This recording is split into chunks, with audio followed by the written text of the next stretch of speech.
श्री स्वामी समर्थ. सोमवती अमावस्या धन प्राप्तीसाठी करा हे सोपे उपाय. नमस्कार मित्रांनो, आज आपण जाणून घेणार आहोत सोमवती अमावस्येचे महत्त्व आणि धनप्राप्तीसाठी या दिवशी कोणते उपाय करावेत.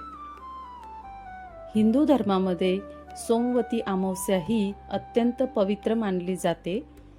जेव्हा अमावस्या सोमवारच्या दिवशी येते तेव्हा तिला सोमवती अमावस्या असे म्हणतात. या दिवशी भगवान शिव, माता पार्वती आणि पितरांची पूजा केल्याने विशेष पुण्य प्राप्त होते असे मानले जाते. असे म्हणतात की या दिवशी केलेले काही धार्मिक उपाय आर्थिक अडचणी दूर करण्यास आणि घरात सुख समृद्धी आणण्यास मदत करतात. ते उपाय आपण पाहणार आहोत. तर पहिला उपाय आहे पिंपळाच्या वृक्षाची पूजा करा. सोमवती अमावस्येला सकाळी स्नान करून स्वच्छ कपडे परिधान करा आणि पिंपळाच्या झाडाजवळ जाऊन जल अर्पण करा.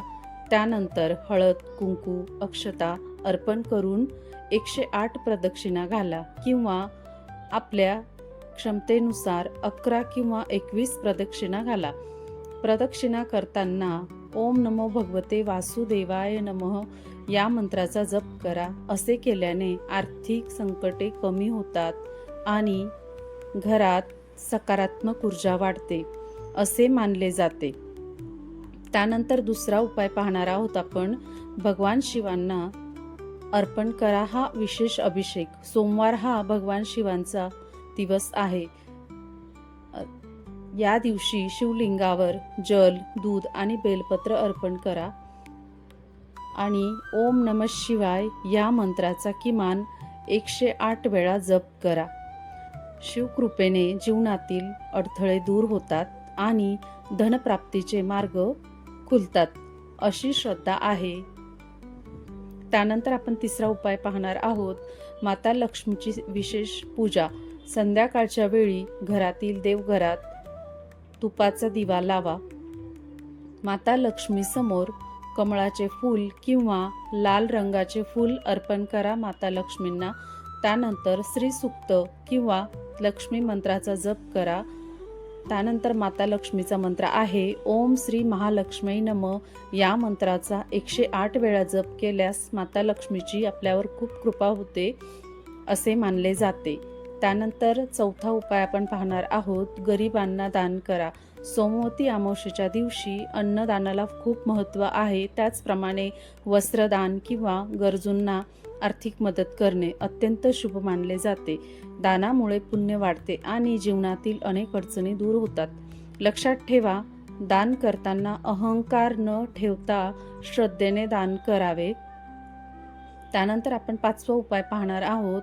तांदूळ आणि नाण्याचा उपाय. एक लाल कपडा घ्या, त्यामध्ये थोडे तांदूळ आणि एक नाणे ठेवून माता लक्ष्मी समोर ठेवा. पूजा झाल्यानंतर ते नाणे आपल्या पैशांच्या ठिकाणी किंवा तिजोरीत ठेवा. हा उपाय घरातील आर्थिक स्थिरतेसाठी खूप महत्त्वाचा आहे, जो आपल्या हिंदू धर्मामध्ये केला जातो. त्यानंतर सहावा उपाय आहे पितरांचे स्मरण करा. अमावस्या हा पितरांचा दिवस मानला जातो. या दिवशी आपल्या पूर्वजांचे स्मरण करा आणि त्यांच्या आत्म्या शांतीसाठी प्रार्थना करा. पितरांचे आशीर्वाद मिळाल्यास जीवनातील अडथळे दूर होतात असे मानले जाते. महत्त्वाची सूचना मित्रांनो, हे सर्व उपाय श्रद्धा आणि धार्मिक परंपरांवर आधारित आहेत. खऱ्या अर्थाने धनप्राप्तीसाठी प्रामाणिक मेहनत, योग्य नियोजन आणि सकारात्मक विचारसरणी देखील तितकीच महत्त्वाची आहे. तर मित्रांनो, सोमवती अमावस्येच्या दिवशी हे सोपे उपाय श्रद्धेने करून पहा. भगवान शिव, माता लक्ष्मी आणि पितरांची कृपा तुमच्यावर सदैव राहो. व्हिडिओ आवडला असेल तर लाईक करा, शेअर करा आणि आपल्या जवळच्या व्यक्तींना शेअर करा. अशाच धार्मिक व उपयुक्त माहितीसाठी चॅनलला सबस्क्राईब करायला विसरू नका. धन्यवाद. हर हर महादेव. जय माता लक्ष्मी. भेटू पुन्हा पुढच्या व्हिडिओमध्ये. धन्यवाद.